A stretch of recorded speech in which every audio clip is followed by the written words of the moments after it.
Hi, my name is Rachel, and welcome to the finale of this season of the Sago Show, where we're exploring the roots and digging deeper into the history behind some of our favorite Filipino dishes and sweets. Today, I'm going to show you how you can have crispy, sizzling pork sisig in the comfort of your own home.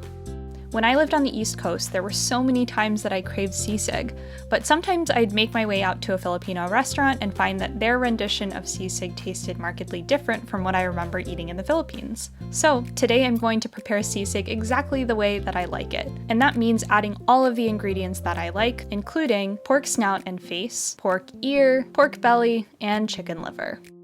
In a stock pot, let's add our pork pieces.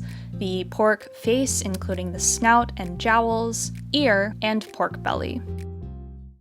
Add 1 cup of vinegar, 1/2 cup of soy sauce, about a dozen cloves of garlic, and fill this up with water until everything is covered, adding 2 bay leaves, a tablespoon of salt, and a 1/2 teaspoon of peppercorns. Next, bring this to a simmer for about an hour.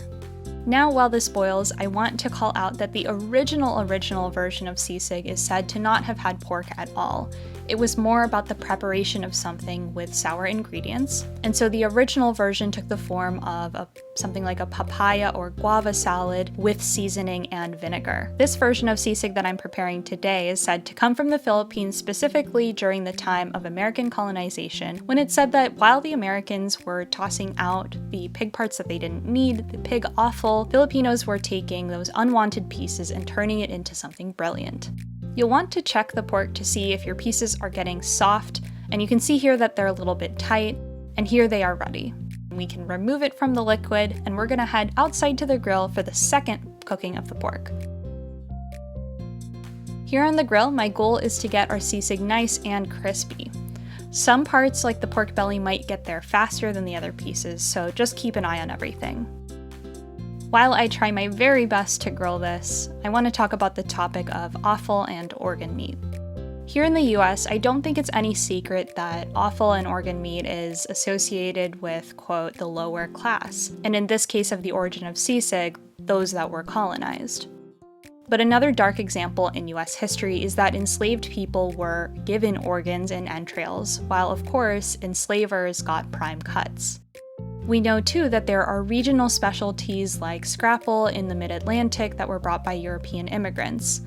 So this common aversion to organ meat is so rooted in classism and racism that, I'm sure as offal gets more trendy and claimed as environmentally friendly, it'll only be because the rich, white, upper class says it is. But we can't forget that it's been something that always came from the working class, the poor, the people of color, and the enslaved who built this country.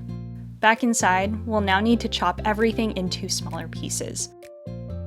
I like to cut the pork belly into cubes that are between 1/4 inch and 1/2 inch. But the ears are a little bit tougher, so I like to cut them into much smaller pieces. And finally, I chop the snout and face pieces into similar size as the pork belly. Next, we're going to add our seasoning and our sour liquids. Here, I'll add 1 teaspoon of salt, 1/2 teaspoon of ground pepper, and 1 teaspoon of garlic powder. Then we'll also add 1/4 cup of pure calamansi juice and 1/4 cup of vinegar, and then about 10 chopped Thai chilies. You can of course dial this up or down depending on how much you like spice. This goes to about a mild to a medium. Next, we're going to start the sauteing. To a pan over medium heat, saute 3/4 of a cup of preferably shallots, but red onions will do, in a tablespoon of vegetable oil. After 1 to 2 minutes, add a 1/2 cup of uncooked chicken liver and mash it up and cook it through. This is such a key component that I think gets omitted from some of the restaurant versions of sisig, but I absolutely love it, and it gives sisig that earthy, rich flavor. And finally, once the liver is cooked, we can add our pork in all of its seasoning to the pan. Once everything is nice and hot, I also add a spoonful of mayonnaise at this point. You don't have to add this, but I really like having it there for that creaminess. Now let me preface this and say that if you want to be super extra and have table-side sizzling sisig, you can go get yourself one of these. It's a cast iron fajita plate. Add a pat of butter. Carefully ladle in your now thrice cooked sisig. And once everything is hot and popping, get this into your safe wooden platter, crack an egg on top, and there you have it. sizzling sisig at home.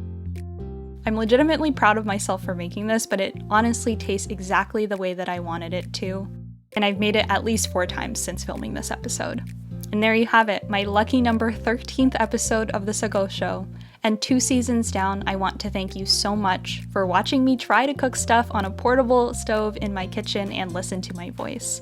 And here's the thing, I'm not sure if there are going to be more episodes, but if there aren't, I'm happy to leave it here, having presented chicken liver, pig ears, jowl, and snout in all of their deserved glory. This has been the Sago Show. My name is Rachel. Salamat.